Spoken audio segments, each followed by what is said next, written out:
Tom Sembry. I'm the Associate Curator of Photography here, and I'm really pleased to be preaching to the choir. And I know that a lot of you know Dan personally. This is quite a journey he's been on to get to this point.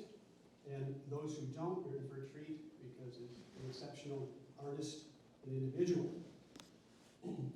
Our event this afternoon marks a moment for our distinguished speaker, Dan Powell, who's been making this journey for a long time. Dan returns to campus as Associate Professor Emeritus of Art to share with us the recent publication of Lucy Liu books of Scene Shifting, Photographs from the Left of Iowa. The book is being distributed by Oregon State University Press and is available on Dan's website. But better yet, today only, there will be copies of the book available in the adjacent room behind us after the presentation. And it's easy enough to connect with Dan in the future to make other kinds of arrangements. It's really a great pleasure to say a few introductory words about this fine and inspiring artist. Dan was born in the Northwest, smack in the middle of the 20th century in 1950, on the dry side of the Cascades in Richland, and raised on a farm in south central Washington state, some 24 miles from the Hanford atomic plant. He was schooled at Central Washington University in Ellensburg, where he received his BA and then his MA degree in 1976. He continued down a creative path and earned his Master of Fine Arts from the University of Illinois, Champaign-Urbana, when he turned 30.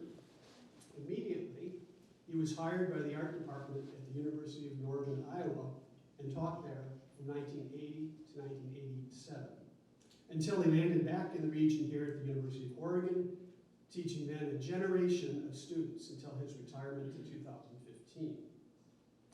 Now, Powell has an extensive exhibition record of solo and group shows in many of the most influential and engaged art venues regionally, nationally, and internationally since 1977. Work has been seen in Hamburg, in London, Tokyo, and Paris, and across the states, including at the Chicago Art Institute, the LA Center for Contemporary Art, the San Francisco Museum of Modern Art, the Albright Knox Museum, the Museum of Fine Arts Houston, and the Henry Art Gallery, and Portland Art Museums.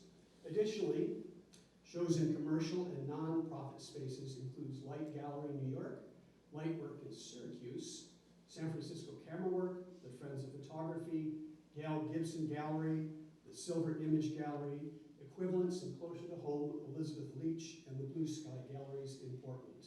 Oh, and let's not forget here at the JSMA. We have a solid representation of work on hand in our permanent collection, but across the quad, at special collections, the Knight Library holds a comprehensive archive of Powell's work, known succinctly as the Dan Powell Photography Collection.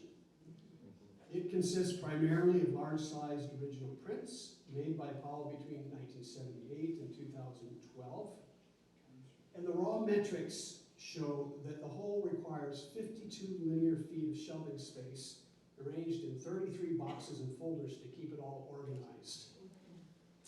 It's available for anyone to peruse, and I encourage you to make an appointment.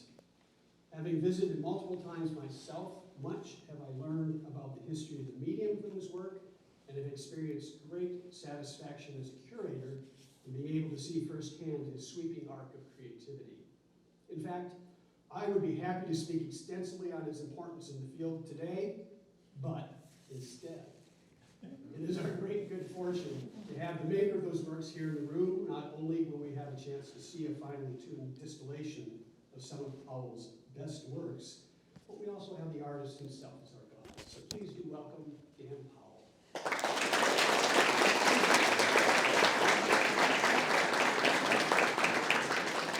Thank you so much. I really appreciate it. Thank you all for coming out here on this rainy day. It's just so fabulous to see so many faces I know and faces I don't know as well. Thank you, Tom, for that introduction. Thank you so much.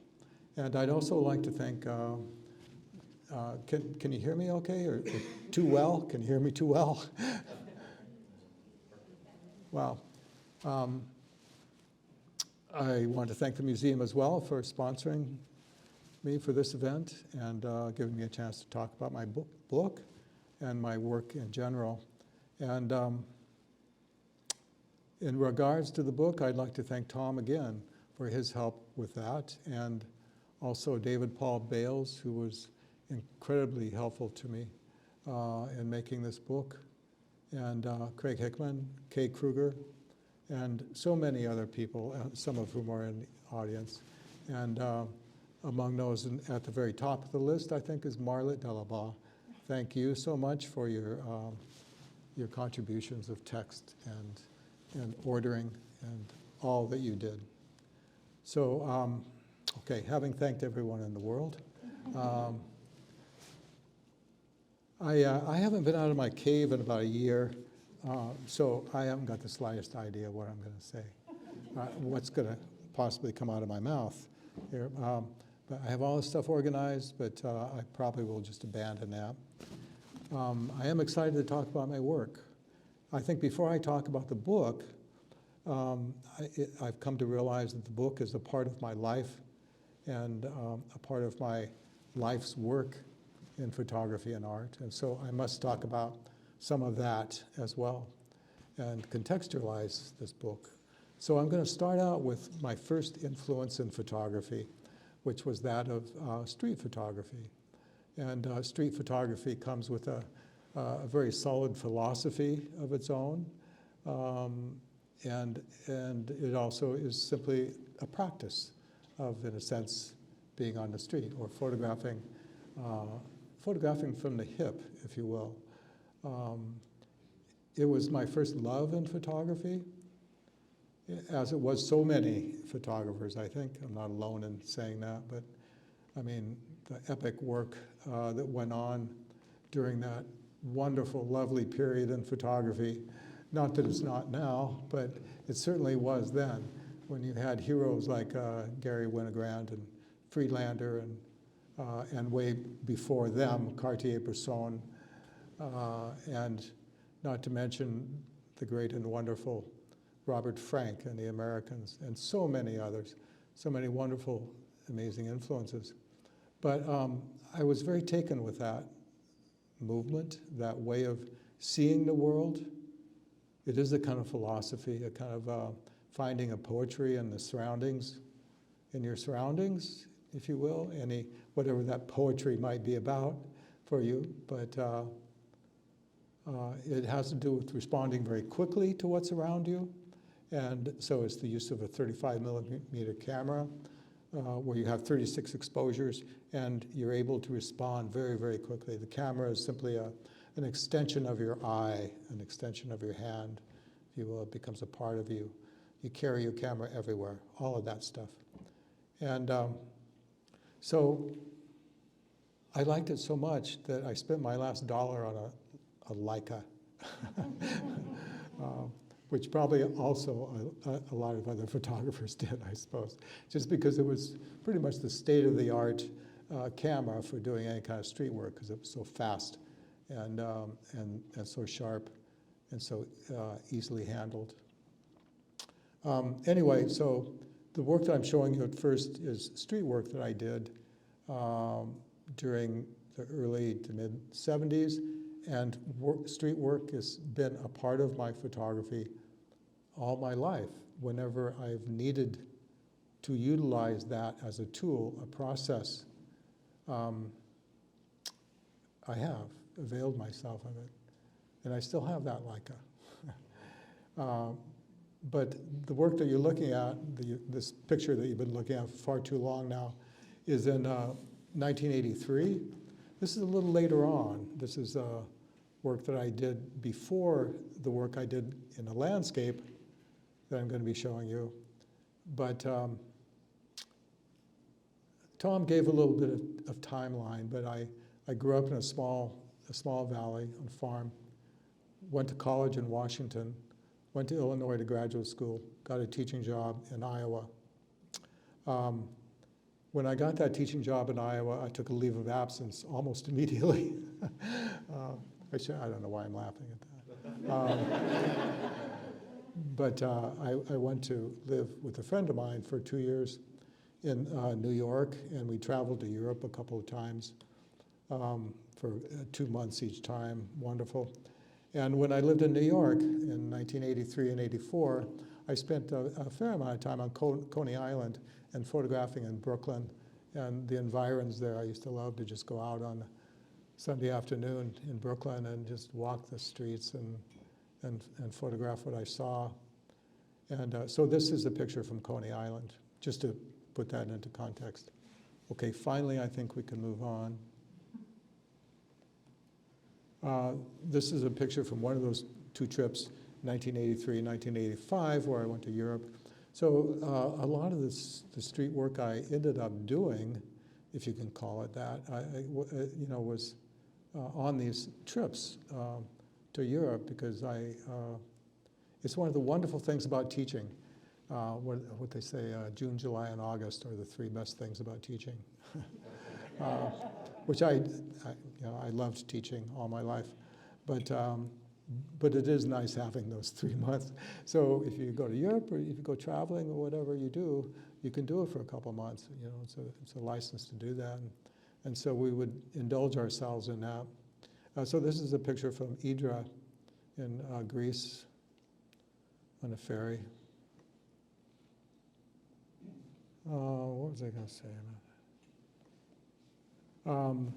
So street work is all about spontaneity, and so you might think that this is the most spontaneous photograph you've ever seen, because obviously I saw that ghoulish figure in that shadow and photographed it, but actually, of course not.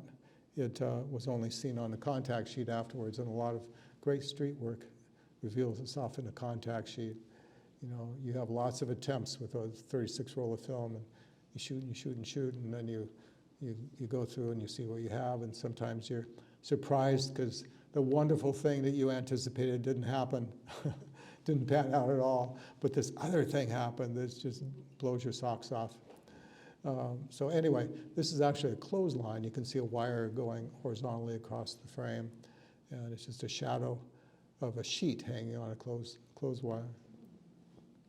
I posted on Facebook every Halloween. It's my perfect Halloween picture.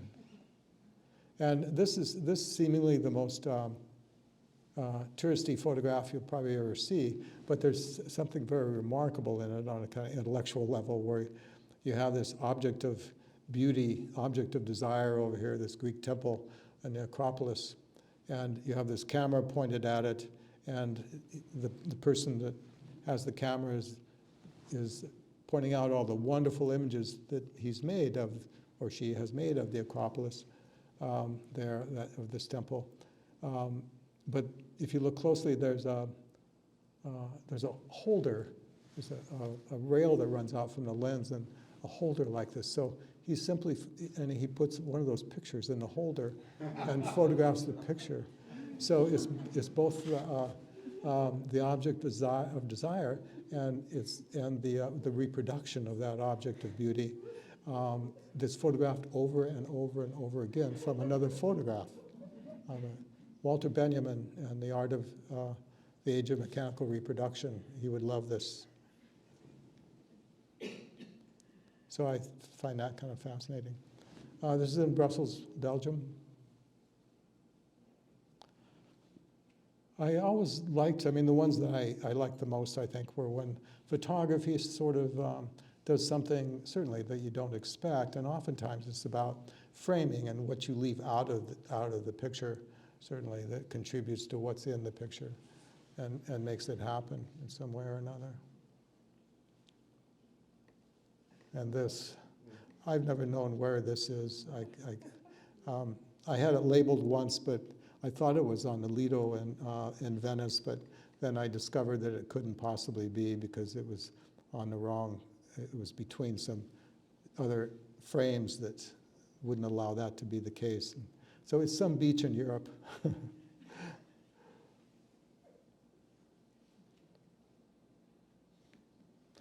Traveling like that, as many of you probably know, with the camera and being serious about making photographs while you're doing that, it's the most wonderful thing in the world. There's nothing like it, because you're constantly discovering what's there, both in terms of your person, but also just in terms of recording it and making an image. If you love making images, it's just a fabulous way to do it.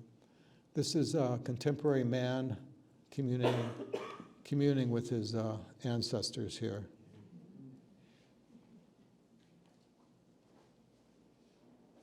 And this is in Greece. We were waiting for a small boat to take us over to the most idyllic little island in Greece that you can imagine. And I was compelled by this man's arm behind his back, and just the kind of gaze that occurs between these four characters. There's actually a fourth man back there in the water a long ways, but they just sort of move from foreground all the way to the background, and all of them communicating almost just through their gaze in a way. And this is the last one of these kinds of images that I'll show you. I'm showing you these for one reason, because they have something to do with my book, and they have something to do with the way that I made images for the book. But this is both, you might think of it as a street photograph possibly, but it's also a construction, because at least partly constructed. And it's a very joyful photograph, I think. But it serves to speak to the fact that these categories that we talk about in terms of like street photographs or constructed photographs, they're all things that are somewhat arbitrary, and the borders between them are very thin, and one needs to move fluidly back and forth between them, I think, if you want to utilize photography that way. I always did. I loved everything that photography would do, which doesn't mean that one has to do all those things, but I somehow managed to become enamored with three main ways of making images enough, and finding myself within the midst of those different ways of making images, such that I just couldn't resist its lure. And so street photography was certainly one of those, but also constructed photography was, which this is. But maybe you can find a certain sort of link between these somehow. Simultaneously in the mid-70s, with finding that I loved street photography and employing that method, I went to graduate school in Illinois. And I was used to being in school at Central Washington University that had a very, very influential teacher, certainly to me, Jim Sahlstrand. And every year he put on an exhibition, a national invitational exhibition called New Photographics. And it was a wild and crazy salon-type exhibition, floor-to-ceiling work. But it was very well organized. There wasn't any chaos to it at all. But this was the beginnings of conceptual art. Not the show, but I mean, this was during the period of when conceptual art was flowering at the moment, in California and New York. And so it was something very new on the lips of everyone who was involved in photography, I think.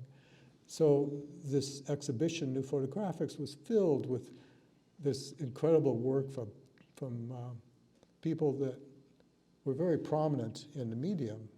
Heineken, Robert Heineken, for those of you who might know some of those names, Patrick Nagatani, Robert Fichter, all kinds of notable people. And it was a delight to see. And for a young student of photography, myself, it was fascinating, to witness this every year and to get to be a part of installing it and doing everything that was necessary. So anyway, this isn't the work that I did during that time, This is the work that I did after I left Central Washington University and went to a very, very conservative, very conservative graduate school at the University of Illinois. And, and I studied with Art Sinsabaugh, and a more conservative photographer, never walked the planet, certainly.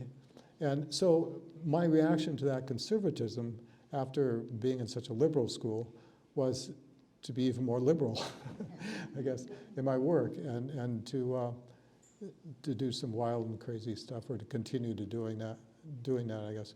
And so I ended up making 3 different series there in graduate school and after graduate school,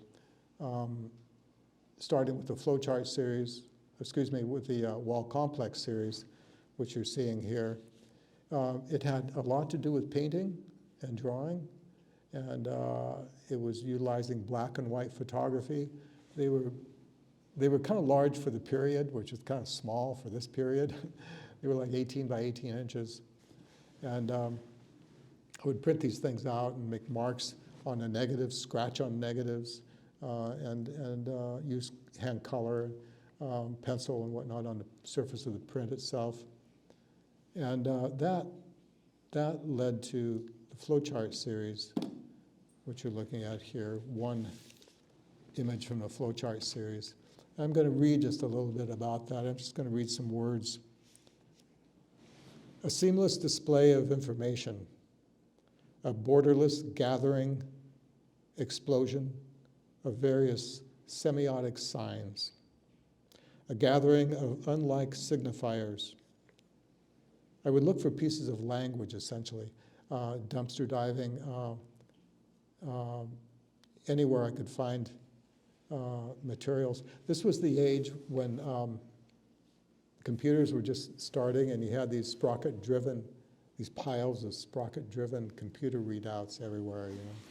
And they were fascinating, you know. You could start to you could unwind them and just read this whole thing, you know, that all this use of language that's going on, and symbols and signs and everything else. But you couldn't make any sense of it usually, you know. It didn't lead anywhere in terms of understanding. So it was language, you know, without readability in a sense, and that spurred my idea towards this. So I would look for these little tiny pieces of language here and there and everywhere. Fragments. It was operating in terms of fragments to exist alongside other fragments. They would have a kind of reference to official sanction. Like if you notice in this one, at the very bottom of the picture, there's this kind of plant. There's a plant down there, just making its entry into the photograph. So it would place the photograph, place the image in a setting, in a sense, as if they were some kind of abandoned readout from some office space or something like that. So I was interested in them pretending to have a kind of usability, if you will. Charts, graphs, schematics, all of those things were things I was interested in emulating. And they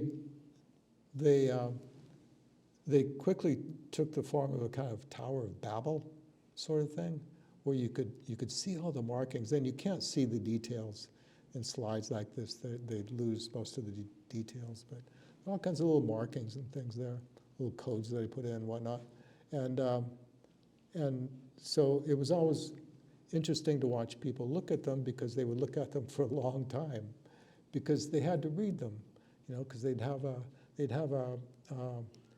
distance, a kind of graphic distance, you know, 10 feet away, and you'd see the forms and all of that kind of thing, you know, and put it together as an art piece in a sense. But then when you get close to it, you realize it's basically a schematic that you have to read, in a sense. So I was interested in putting something together that caused language to fail, if you will, you know, to use language and to simultaneously cause it to fail as a communicative device. So this was back in 1980. excuse me, 1978, gosh, was it really? Wow. 1978 to 80, 82, 78 through 82. I made the Flowchart series and the Pattern Seekers series. And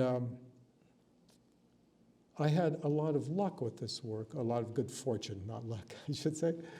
It got me a teaching job right out of graduate school, had a lot of success with this work because it was a bit anti-institutional, even though it was at the same time very kind of funny, humorous to look at these things.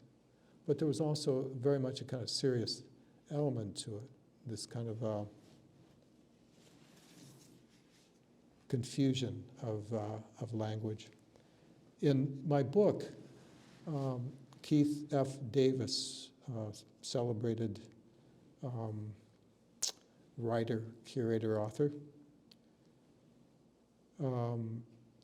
writes an essay, and in the essay he says, because he wrote about this work a little bit in the book, and he says about this work, Powell held up a mirror to the cacophony or information overload of modern culture, while undermining simplistic ideas about the presumed transparency of narrative and representation. As a group, these images create an intriguing tension between linguistic and visual systems, between the display and the meaning of signs, semiotic signs, not street signs.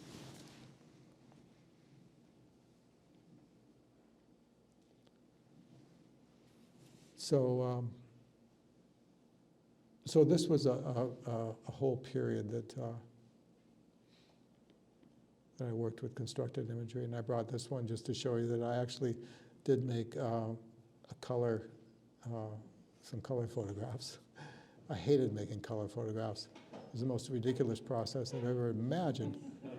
Back then, you had a drum, you put the print in a drum, you roll around and around and around, and then you dump out this toxic chemistry and breathe it and everything else. It's a horrible, horrible process.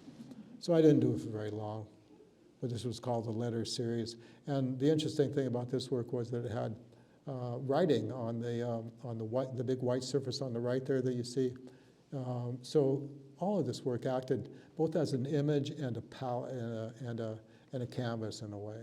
I would think of this piece of photographic paper with an image on it as a kind of canvas. How can I mark on it? How can I extend it? Layering was a big part of it, of the whole thing. And I would photograph a piece knowing that it's going to be layered that way. Like leaving that just little tiny cleavage down in the bottom, very bottom of the image with those two pieces of paper, leaving a little space there so I could write some little message right there. Usually it didn't say anything. It was more about the semblance of writing, which is what I wanted for the writing to be vague, to be just the semblance of writing. What is it like to read writing that doesn't communicate with you, that you can't understand? Why does language always have to be something that tells you something? Anyway, and this is the series that came after that, called the Studio C series. This is back when I was young and ambitious, and I named this the Studio C series because I was going to make a Studio A through Z series. I just thought I would live that long and be that ambitious to do that, but things didn't work out quite that way. This was the last one, Studio C, as far as it went, but there was an A and a B. But I could have easily called this series Man with Necktie series or something. It had to do with politicians in the news all the time at that time. Again, marking on the images, writing and words together, writing and images together.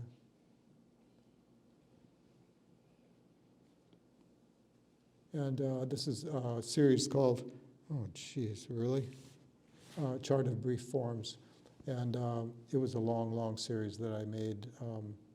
I didn't realize it was this late, my goodness. And in this series, I used Type 55 film that gives it those wonderful edges. It was such a beautiful photographic process to employ. I loved it dearly. It's kind of a false edge, if you will. And there were still lifes. I had gone to Europe in '83 and in '83. The trip I made was with a painter and a friend of mine, and we went to more painting galleries and museums in Europe than you can imagine, and which was wonderful, of course. But I became very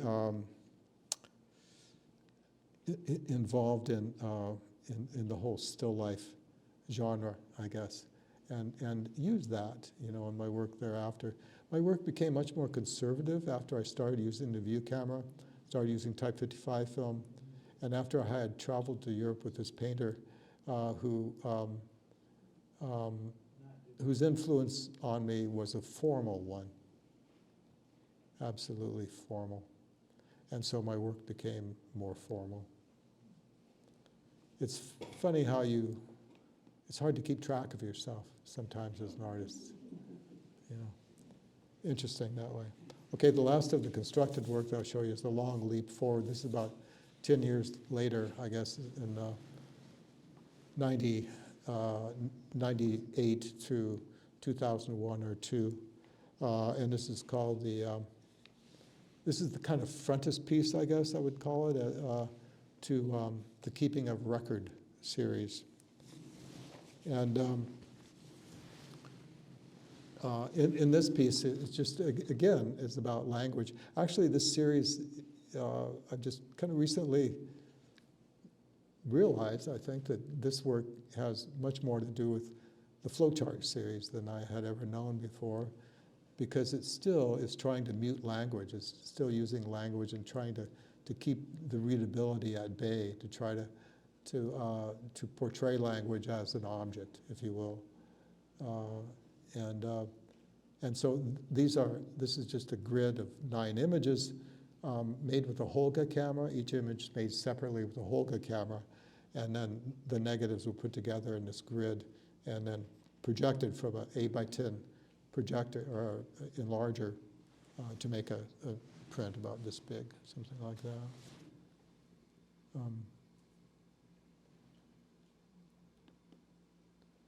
But the rest of the Keeping of Records series looks something like this. And it was a series that involved many travels with my wife in the 90s to Europe, and being able to photograph in the wonderful open-air museums, not open-air, but museums lit by skylight, in Greece and Turkey and Italy oftentimes. And in many of those places, particularly Turkey and Greece, they would let you photograph in the museums. And so I made lots of photographs of these wonderful pieces of sculpture, pieces of the great sculpture of the world. And so I came to realize that is such an archive, It's and so I started making this work that was about that archive, along with the library, which is another of the great archives that mark the origin stories, the various origin stories, the various cultures around the world, and their evolution through the ages. This is where what we are and who we are and everything we are is put down in pencil and paper or created through art, in a sense. And so I was making, again, using the Holga camera for photographing text that was unreadable or marginally readable alongside these negatives. So I was both constructing these things and using found negatives from Europe to make them, the Keeping of Records series.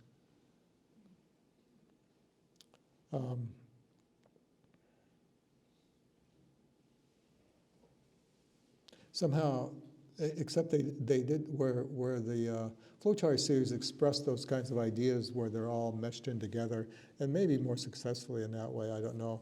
But in this work, they're kind of held apart. You know, there's this and that. There's more of a binary kind of relationship between them.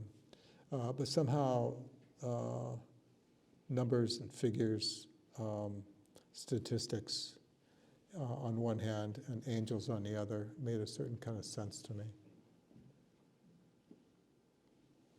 Or anti-sense, something like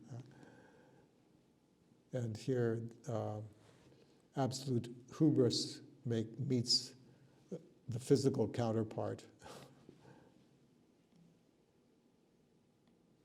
Okay, that's enough of that. I'm going to move on here. Okay, the book. The book. When I was a young man in high school learning how to socialize, I remember looking at the, reading my Lucky Lager beer label, and it said, "It's lucky when you live in the West." And somehow, in looking at that over and over again, that came to mean a lot to me, I guess. It's lucky when you live in the West. I thought it was a great double use of words. And so it is lucky when you live in the West, and I've always felt lucky. This is my book, Scene Shifting, Photographs from Left of Iowa. And it's very much a book of reflection. It's quite autobiographical, and I think that anybody that spends any time with it would probably realize that, perhaps, and if not, it certainly was.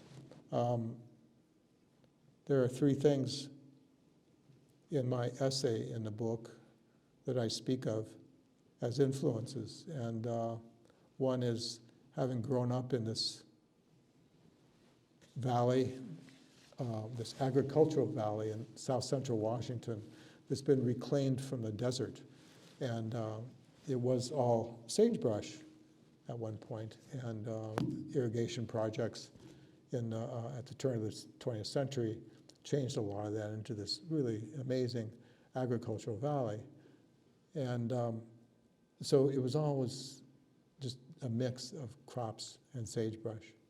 And I've never smelled any place in the world that had as much beautiful, beautiful fragrance as that valley did on a rainy morning or something. When you drive down into that valley, it just knocks you over. Just beautiful, amazing. But I would spend a great deal of time roaming around in sagebrush hills, and was very fortunate in that way to have that kind of playground, in a sense. And I loved it. I came to love sagebrush a great deal. And the other part of my essay speaks to my father and his influence on me. Let's see here. I'll show you some sagebrush. It wasn't easy to find this photograph or to make this photograph.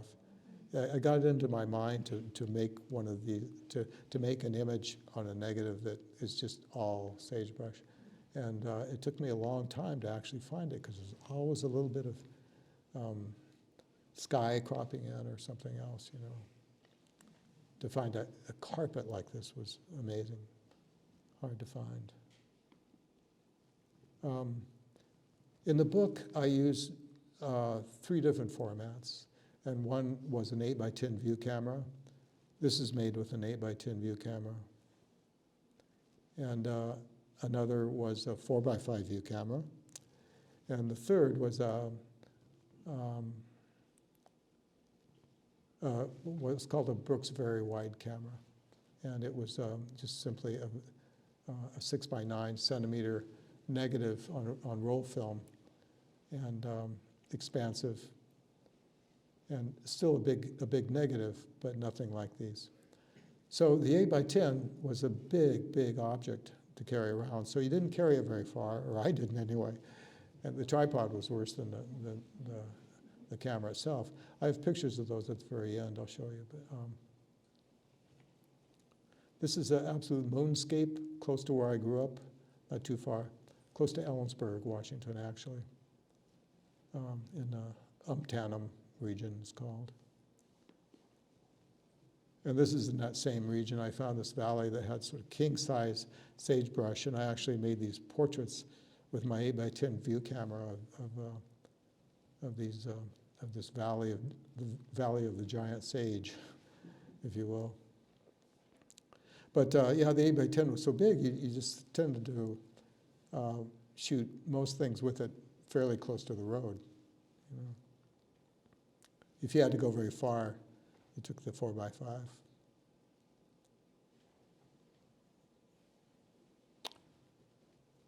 This also is in the Umptanum. So the book initially is, the first part of the book is kind of a dedication to Sage, if you will, as well as a dedication to my father.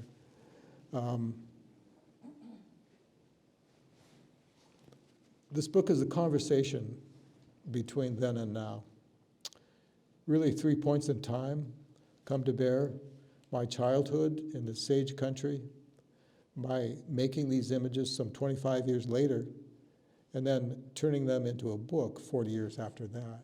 So there are these 3 different time periods. For me, for you, there's only one point of entry, you know, and that's looking at the book. You know, you're just coming to see it. But for me, it's a conversation with my own past, and with this period of wandering.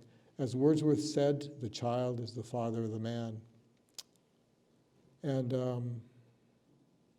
it's important also to say that these images were made during a 10-year period in my art practice. When I went to Illinois to graduate school, I then got a teaching job at the University of Northern Iowa, and I was there for 7 years. And I missed the West a great deal. That lucky logger thing, it's lucky when you live in the West, never meant as much to me as when I moved to the Midwest. And it's a wonderful place, the Midwest, don't get me wrong. I have all the respect for it in the world, but I just needed to come back to where there's space and open land, because everything is used there in the Midwest. It's all been used, at least where I was, you know, in the midst of lots of crops. So I was excited when I was able to come back. And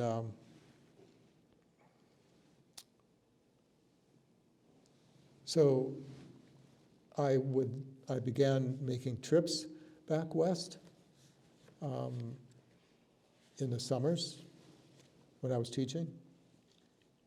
And I had begun teaching the view camera where I was at too in Iowa. And so I was excited to use that. And so I went to the Badlands, South Dakota, took an initial trip there to photograph and spend some time with that. And then soon I went all the way back west to Washington and photographed there. And then after a while, I photographed the Mount St. Helens region 5 years after the eruption. And so I would take these little journeys back home. And then in 1987, I got this job and was so excited to be able to teach in Oregon, because I realized that I then could spend so much more time photographing. I wouldn't have to drive halfway across the country to photograph in a desert country that I loved. So the gist of it is that growing up in this country of sagebrush and high desert, I came to know it well and came to love it, and it was really a part of me, of who I was. And it's that I missed a great deal, that and the space. And so when I was photographing with that big camera out there, or those big cameras, it was just sort of a way of going back to my childhood in a way. I mean, you know, of being able to indulge myself once again and walking around in those sagebrush canyons.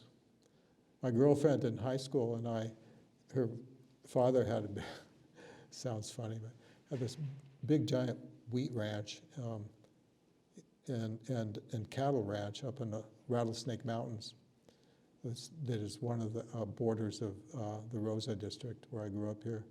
And so we'd go up there all the time and had horses, so we'd get on these horses and you'd ride all day long together, all day long, never see a soul, and just going from one sagebrush canyon to another all day long. It's wonderful. I feel very fortunate to have done that.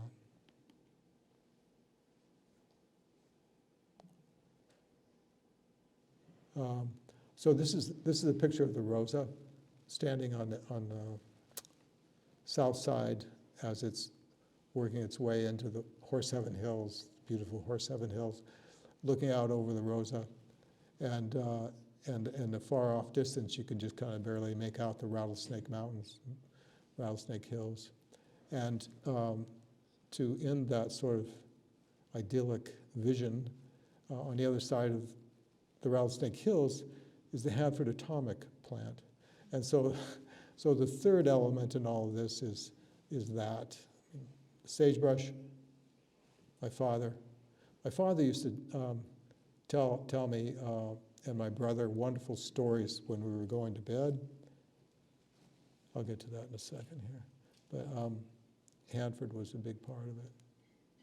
Oh, maybe I took that out. Oh no, it's coming up.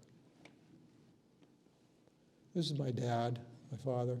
This is the only photograph we have of him when he was younger than I was, before I was before I was born, I should say. Sorry, and I don't know. He's probably 25, something like that. He was born in 1901, and he lived a kind of adventurous life, but a really hard life too, So I always deeply admired him. When we were kids, he would tell us stories to go to bed, as a lot of parents do, stories and songs and sing. He was a good singer. I always asked him why he wasn't on the Ed Sullivan Show, or if he was on the Ed Sullivan Show, whatever. But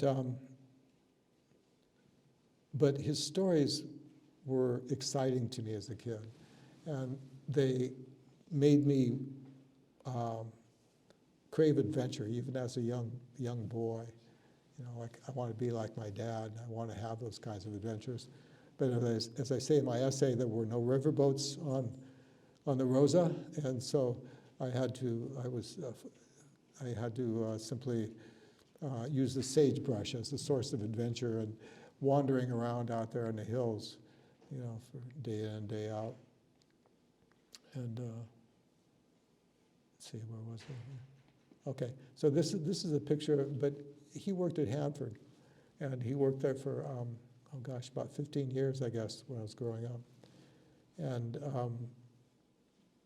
he used to, and this is a picture of Hanford, he used to drive across this bridge. It's called the Vernita Bridge, and then he would continue on the road. This is the Columbia River as it snakes around.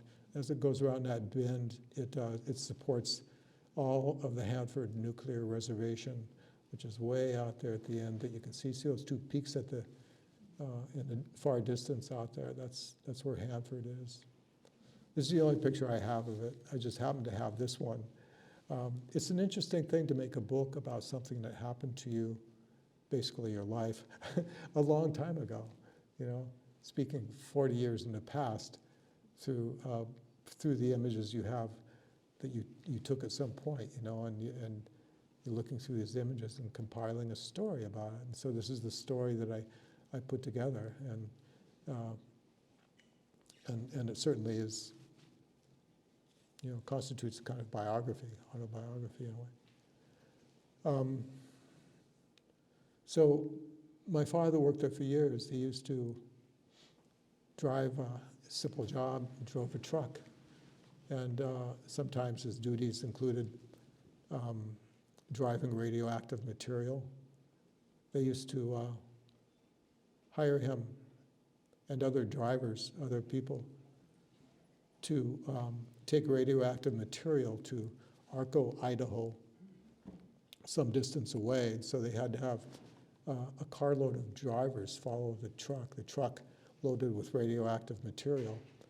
And it was so hot, even being lead-lined, that I guess that they had to have a carload of drivers following it because a driver could only have so much exposure to the radiation. And so they had to switch out the drivers periodically on the way to Arco, Idaho to dump this off. My dad always thought that was just great because he got paid double time. So much for the cavalier attitude at the time of radioactivity. Hi, Dad. So the book unfolds here. That's kind of the first part of the book that contains my essay and talks about the Rosa, my father's stories, and Hanford. And then it just expands into a variety of kinds of photographs, I guess I would say, about in the West, from the West. This is you can tell by the aspect ratio of the negative here that this is done with a roll film camera rather than a view camera, unless I chopped it down, which I didn't, or I never did. But so this was a 6x9 camera, not that that matters. But this is northern Arizona. So I'm just going to kind of go through these and talk about other things, talk about the book some more, and kind of let you indulge in the pictures. This is in close to a place called Rufus, Oregon. Anybody know where Rufus is? Really? Cool. Out there in kind of just above the Columbia River, there, just wandering around. I'd like to wander around a lot, and I used to. I don't wander very far anymore. Although I do have some socks that say "wander" on the toes. I thought that was pretty cool. I like that. It was a big surprise to me to get those socks in the mail. I didn't expect them to say "wander." This is Eastern Oregon, out close to Malheur County, I think.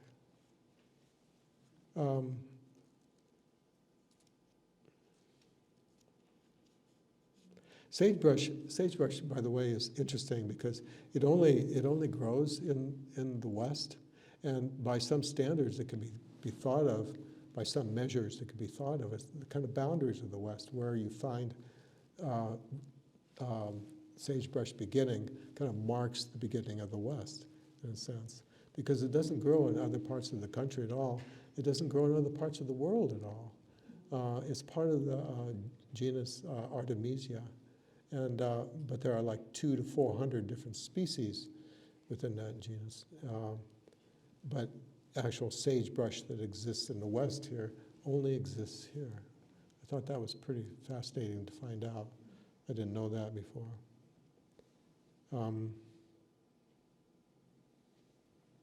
Okay, I'm going to kind of read this thing. It is from my essay. This is something that I write in my essay, and I think it pretty much explains what I was after in photographing out there in the 80s, because I photographed out in the desert country, and not just the desert country, but the Palouse in Washington State was huge to me. I went out there a lot. So beautifully photographic and photographable, and certainly Southwest Washington, but Eastern Oregon was a place I dearly loved to go to. And I would stay out in fields. There's this little town just under Steens Mountain. The Steens Mountain, you drive up slowly up this grade, and then it gets to the top, and you can look out. I have a picture at the very end I'll show you. And you can see the whole world down below. And right down below that fault escarpment, right down below it is fields, which is a little cafe and a few places for people to stay, travelers. well, there's just not much there at all, but you could always stay there. It was a field house, essentially, and I still like to stay there. Anyway, this is on the very top of Steens Mountain, right here. I was less interested in the genre of conventional landscape photography than in the constant flickering of events that moved through my view as I was driving on back roads, off-road, and even on highways. In this landscape, meanings clash, tensions are created, disturbances occur that are both destructive and creative. The view never wow. What did I do? I guess I better not talk downward, I guess. The view never stays the same for long, never for a moment, actually. All is moving and shifting, scenes fluidly passing through each other at car speed or walking speed, all variables intertwining and crossing over. Sky, desert sage, distant hills, jackrabbits, dirt road, objects, any number of events, including the event of myself being there, which is very important to it. I mean, I very much felt that kind of postmodern thing where rather than being a single perspective out into the landscape, I felt very much connected to it, like I was in the middle of it, always wondering, looking in all these directions and being so aware that of the distance, I guess, and my place within that distance. It's an odd kind of vertigo kind of feeling almost that I got sometimes out there.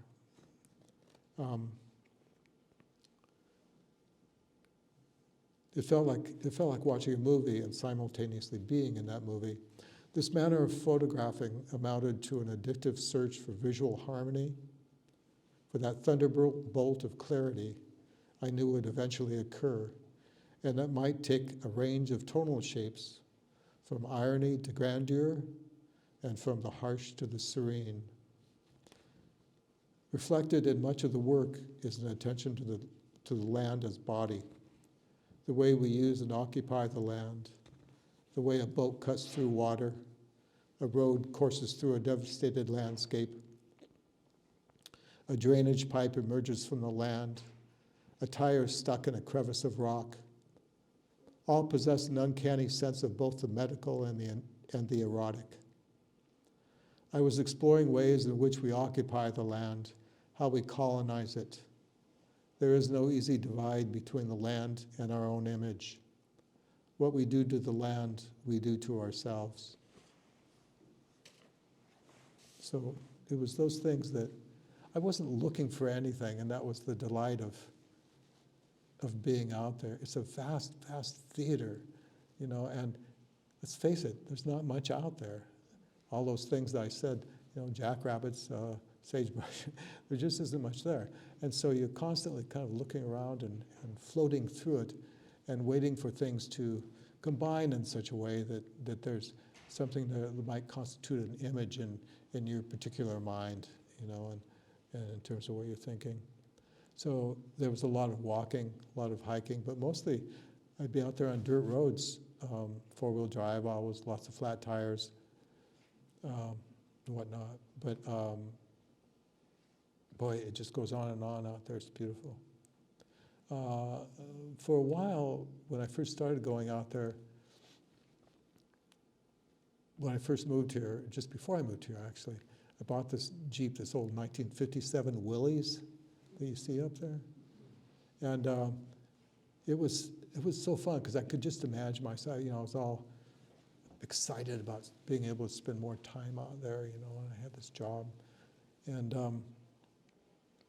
an old Willys station wagon. And it was so great, but the problem was it only got 10 miles to the gallon. And not only that, but the worst part of it was it only held 10 gallons. So you had 100 miles, you had a range of 100 miles. And then you had to, about 75 miles, you started thinking about gas stations and wondering, starting to sweat, about where the next gas station is going to be. So I got rid of that. It's too bad, it was so cool. fulfilled my image in that 50s sort of way, you know, of being out there in the sticks. This is in the Palouse region of eastern Washington, and oh man, a beautiful place to photograph. This is one of those erotic / medical kinds of images. I think absolutely. 8x10 view camera. So is this actually. Stunning. This is on the Washington side of the Columbia Gorge, and I was racing along and just glanced up and saw this tire sticking in this crevice, and pulled over to the side of the road and actually set up this 8x10. And there was no shoulder on the road, and people were whizzing by and stuff. It was the most precarious photograph I ever made, absolutely, hands down. And you get really fast. I was getting fast by that time. This is 1985 in Mount St. Helens region. There's tremendous diversity in my book. I wasn't after defining some aspect of the West or doing some essay on a facet of the West at all, and I admire that, and that's cool. But I was doing something quite different, and it definitely celebrates a diversity of what the West is. It's certainly not inclusive of everything the West is by a long, long shot, but these are things I saw, notations in passing, if you will, and there are many, many different kinds of things. This is Mount St. Helens region also. And this is a dead rabbit on the playa in eastern Washington, eastern Oregon.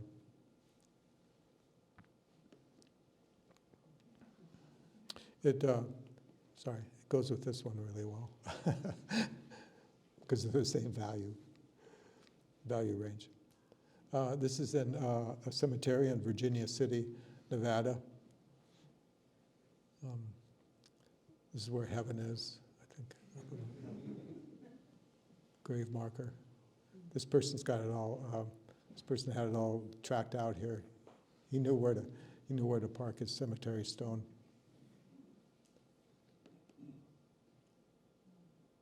Eastern Oregon. So what they are essentially are, each of them has just a kind of a beginning of a narrative. You know, I mean, each one you look at could go in this direction. You know, it has to do with this, it has to do with that or the other, and they sort of create a sentence that way between the different letters. I have something to read in the end that speaks to that. This is in Paisley, Oregon. Wonderful place to photograph. So Keith Davis also makes a whole lot about the influence in the book of my street work, the street photography that I did, and also the constructed imagery that I did, and how the work in the landscape is really, in a sense, a kind of culmination of that work, or at least another way of understanding that other work. And it's true that it's easy to look through this work and find images that you think of as being influenced by one or the other. This is my grandparents' farm, and I spent a lot of time here when I was young. This is after they were gone, after they had passed away. My uncle had lived here by himself for quite a few years, and I was struck by this photograph after I made it, when I was retrieving it, looking at it, thinking about it for this book, and I put it in there mostly because obviously the whole place is in disarray. It had just been sort of left to settle into the ground, except for right in the foreground here, there are these 5 little plants with a little trowel stuck into the ground that my uncle had just recently planted and been there as a way to, an attempt to sort of create order in his life, you know, to bring it all back somehow for him. It was a very emotional thing. This also is a very sad photograph, I think. This is done with the 8x10 view camera. So this is a good example, I think, of kind of a, it's actually has the appearance of a kind of, not a street photograph, but something that's very spontaneous, in a sense, but done with the 8x10. Because I had it set up in this park, and this is in Central Oregon, the Palisades, and had it set up, and then these people came along, and I just turned it on them and made this photograph. But she's got her snorkel on. She's about ready to dive, do a deep dive there, and he's taking her picture. You know, I just think it's so sweet. This is actually a very, very old photograph. It's the only one in the book that's 35 millimeter. I lied, I actually used 4 cameras, but this is the only picture that's a 35 millimeter. And it's probably the earliest picture I still have. This was done like in 1972, probably, something like that, when I first started in photography. There it was, this cloud. I think it's still there. I'm sure it is. This is in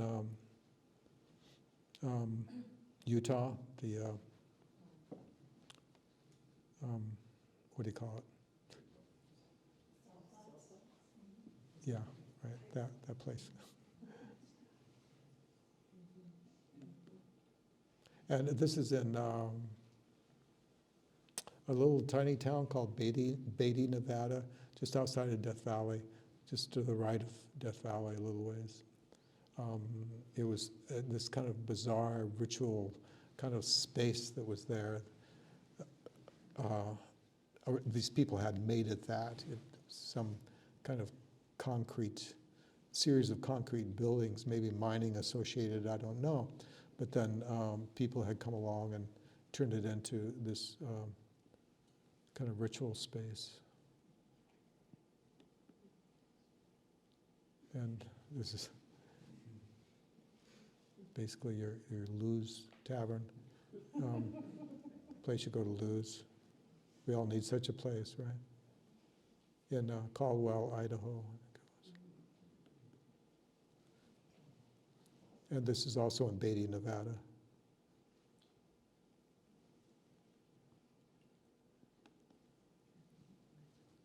And this is the nuclear facility, the Trojan nuclear facility on the Columbia River, some years back. Great place to fish, I hear. Catch big ones there.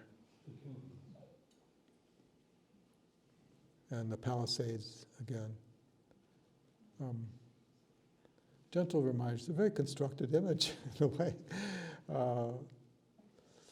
I was very interested in just this kind of mark that the wake of a boat would make, you know, in the water, like a kind of incision, like a medical incision or something like that, not to mention the parking lot out here in the middle of nature. And I don't know if you could see this one very well, but it's just a tiny little factory way, way back there in the distance. And this is Mono Lake, Fire at Mono Lake it's called. Northern California, a very prehistoric kind of place.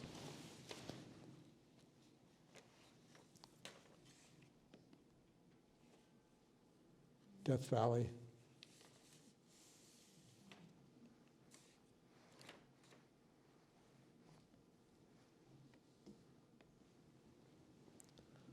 Somewhere in the west. Exact location unknown.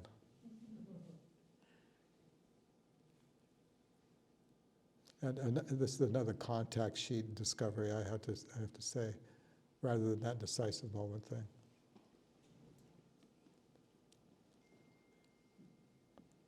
Green River, Utah.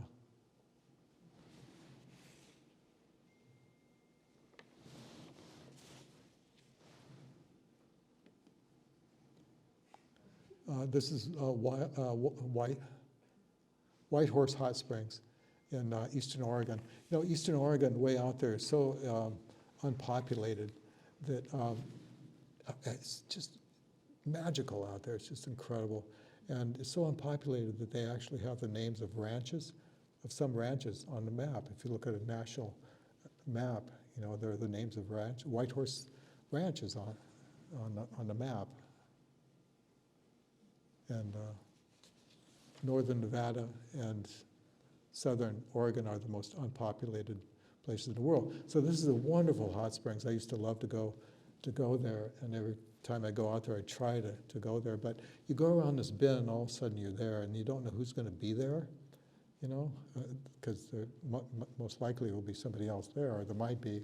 And this time there were these wonderful people that were doing these kind of theatrics, and this is a theatrical exercise. They were all very good friends, and they were photographing each other and soaking in the mud in the hot springs there, and then you know, allowing themselves to be photographed by each other and whatnot. And so I photographed them photographing each other. But when you go around that corner, you just don't know what you'll find. And one time there were these neo-Nazis. I went around the corner, I thought, ooh, God darn, if I could just take that back. But you know, you can't just sort of stop and turn around because they're all staring at you. They're right there, you know, and you kind of have to go in and say, howdy, or something. And so that was tense and weird. So anyway, this was a wonderful thing. This is quite different than that.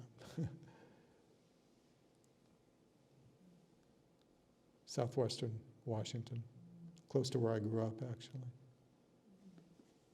So they weave in and out, and that's precisely the way I wanted it to be. I want the character of it to be something that's about diversity.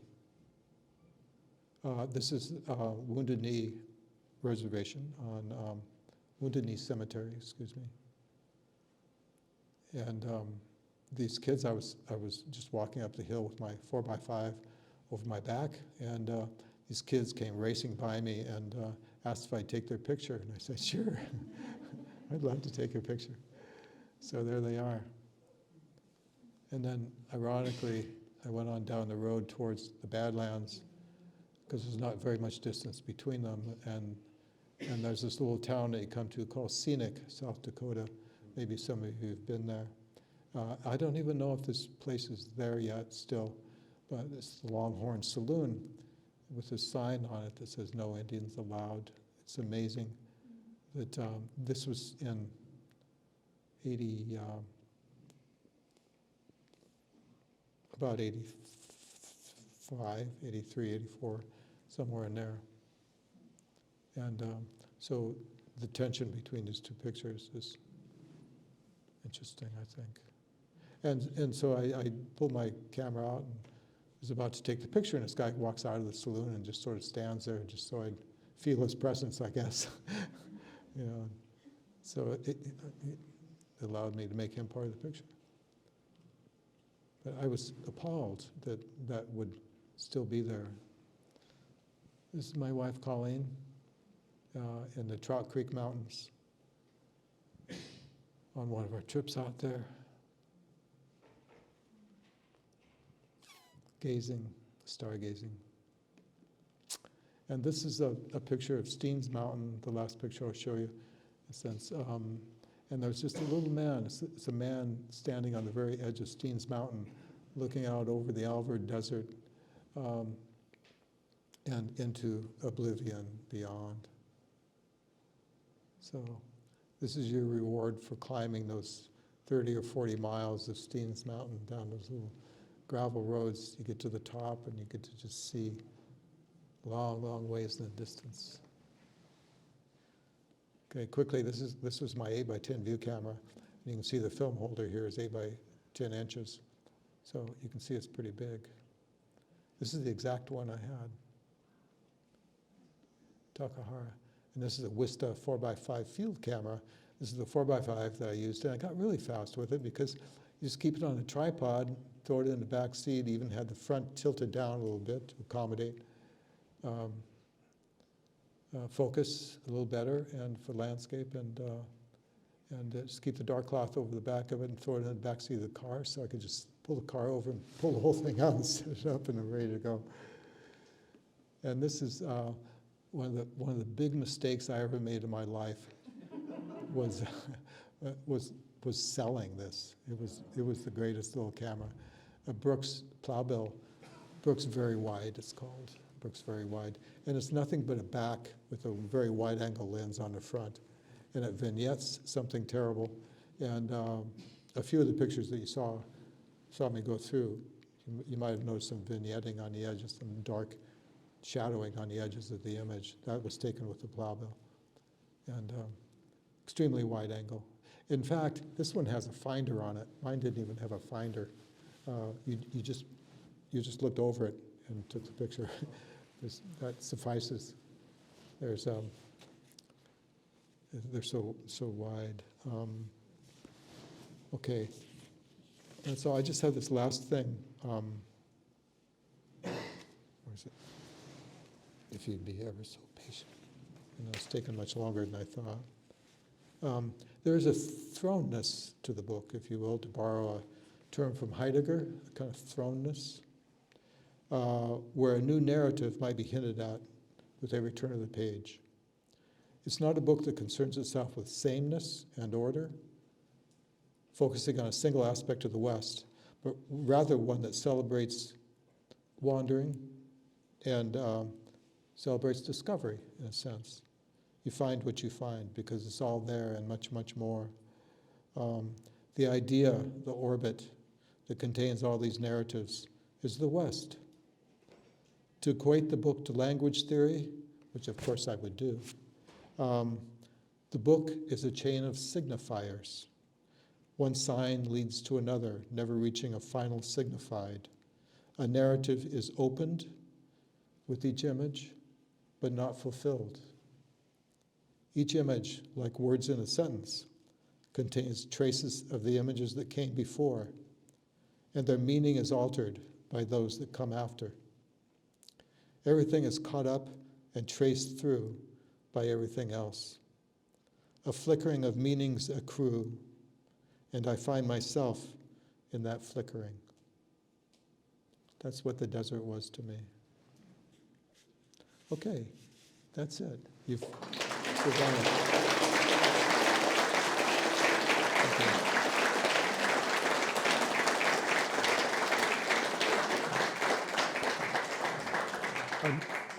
I'm sorry that took so long. I had no idea it would take that long. We do have time for maybe a few questions, but I just request that raise your hand, say you have one, and then I want to bring the mic so we can all hear that, and it's also being recorded and we get that. Does anyone have a question for Dan here? Any questions? Thoughts? Or thoughts, or, there we go. Hi, Dan. Hi. I had a question about some of the really early ones, which they almost look like you did them on a scanner, but that was impossible. Scanners didn't exist then. But they had this three-dimensionality about them. The ones that were sometimes juxtaposed next to each other. Are you talking about the constructed images? Yeah. Oh. Were- Well, how did you- I received those scans from the library, so that may be why they look that way. I don't know if they scanned them or photographed them. I never knew, but it could also have to do with the fact that they're colored upon, marked upon, and so that gives them a bit more dimensionality, possibly. But I do know what you're saying, though. They seem to be more object-like, don't they? Yeah, a little bit. I think it just has to do with the quality of the reproduction, in a sense. Not being bad quality, just this particular kind of quality to it that gives it that three-dimensionality. Any other questions or thoughts? All right. So this is not a technical question, but I noticed that in so many of your photographs, there is an element of surprise in them and luck, almost, in a way. Like the one that struck me the most was when you go up the 30 or 40 miles up to the top of that mountain, and there's that guy standing there, right? So what did you feel like when you saw him up there, like such an added stroke of luck? Yeah, no, it's true. I mean, I would never discount the notion of chance and luck in my work, and I think in most photographers' work. It's just there. Sometimes things happen. Usually they don't. You know, I mean, and being out there, you travel for miles and miles and days, and nothing happens. And then all of a sudden something does, you know, like that little man standing out there. It took me a long time to see him. I remember I was looking around out there and I was shocked, you know, suddenly to see that, wow, there's somebody sitting out there. He's so insignificant, but yet he's so important to that photograph. Oh, absolutely, absolutely. Yeah. And also, Yes, I sir. wanted to also mention, I don't want to hog the mic, but the people at the lake, when you said that it was a really sad photo. Uh-huh. Yeah, and it is sad, even though it looks like she's crying, but she's about to die when he's taking the picture, but it's read in such a different context than that when you see it. Mhm. There's just something very emotional about it that I found just really striking. Oh, I'm glad you said that because, good, I did too. And And I've shown it to some people don't seem to see that, but I find it incredibly sad. Yeah, there's a melancholy about it. That A melancholy. It's really, it's very tender, but also very raw. Mm-hmm. Yeah.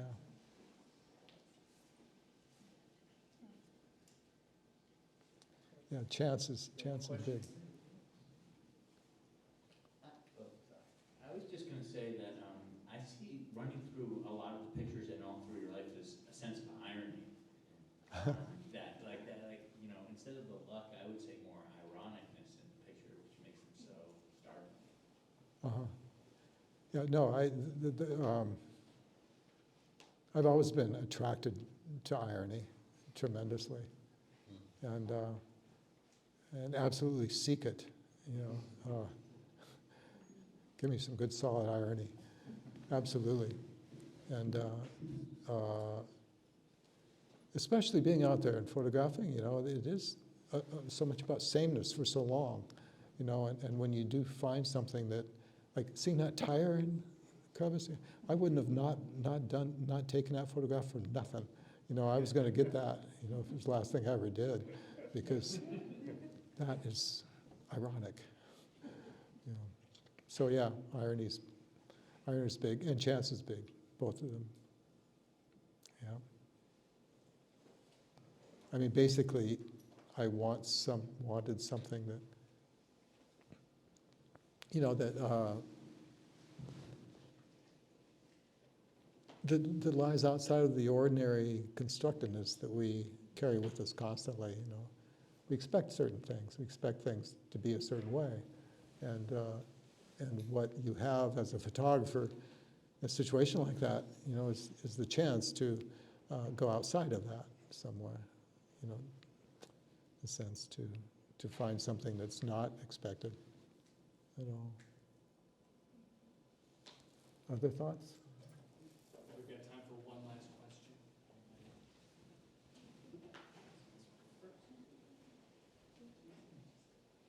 So the photos in this book you took a while ago.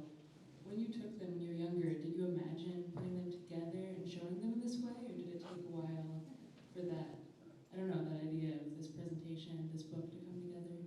Well, that's a very good question. I mean, it's kind of at the heart of it. No, I never imagined. I also never showed this work.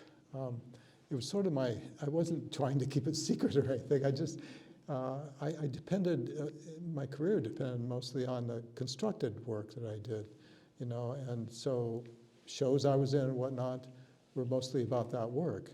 And I was making these landscapes. I was incredibly ambitious, and I thought I could do both of those things at the same time, and I could for a while, but that's why I only did this for 10 years, you know, I just couldn't keep both those irons in the fire for any longer in a way. But so I never showed the work very much, and I don't know why I did not make a book sooner, but in deciding to make this book, it was all I could do was go back to another time and sort of try to make some sense out of that, out of all those photographs I made, that I made actually for no reason at all, necessarily. I mean, that I made only to be out there. I loved being out there. You know, it was glorious, and just the activity of it. I'd go out on weekends, you know, it's a long ways out there, so you want to stay a little while, you know, but 3 or 4 day weekends, or sometimes even 2 day weekends, but I just loved wandering around out there. But that was my sole reason for making the images. And then making the book was just a matter of sort of reinventing, you know, or building a reason, the reasoning behind them, you know. Thinking into it, you know, enough so that I could come up with reasons why I was even out there. I learned so much making this book about myself, you know, just about why I did photograph out there in the landscape. Yeah. So it was a kind of reconstruction project, if you will, sense. Interesting, yeah. Thank you, Dan. Oh, yeah. Thank you all so much. Thank you.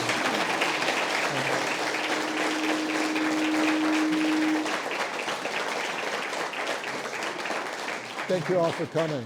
Thank you for coming. Logistically, in terms of book acquisitions and sales, we'll bring some of the books in here rather than there because Dan's sitting nicely right where he is. You can acquire a book today. You can also acquire a book through Dan's website. And so any of those choices. So what is it, danpowell.com? Yeah, essentially. So thank you all for coming. Excuse me, danpowellphoto.com. danpowellphoto.com. Dan Powell.